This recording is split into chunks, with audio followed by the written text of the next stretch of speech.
আসসালামু আলাইকুম। পাট শাক ভাজি করতেছি। একটা ভাজি খেতে অনেক ভালো লাগে।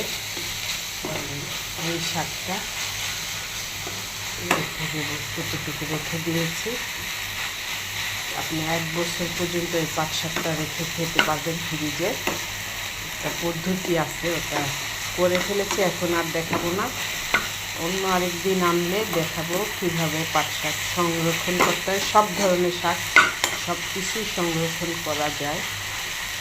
গাজর সংগ্রহ করে রেখেছি, যখন স্যুপ টুপ খাবো তখন বা পোলাওতে দিব তখন রেডি পাই, ফ্রিজে রেখে দিচ্ছি ফ্রোজিং করে। সিস্টেম আছে, একটা সিস্টেমের মতো করে রেখেছি। এখন এই পাট শাকটা ভাজি করছি। আরেকটা মজার জিনিস রান্না করব। অনেকে খায়, অনেকে খায় না। গ্রামের অঞ্চলে মানুষ একটু বেশি খায়, এখন শহরের অঞ্চলেও মানুষ একটু বেশি খায়। আর গ্রাম থেকে শহরে এসে ওরা শহরে আলা হয়েছে। একেবারে যে শহরের থেকে শহর আলা হয়েছে তা না। অনেকদিন শহরের থেকে শহরের কালচারটা দেখে দেখে শহর আলা হয়ে গেছে। এখন এটা খাই না ওটা খাই না শুরু করে।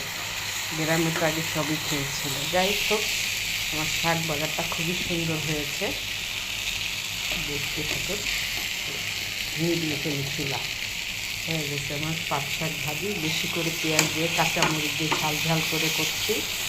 এখানে শুকনো মরিচেরও ফাঁকি দেওয়া যায়, ভালো লাগে।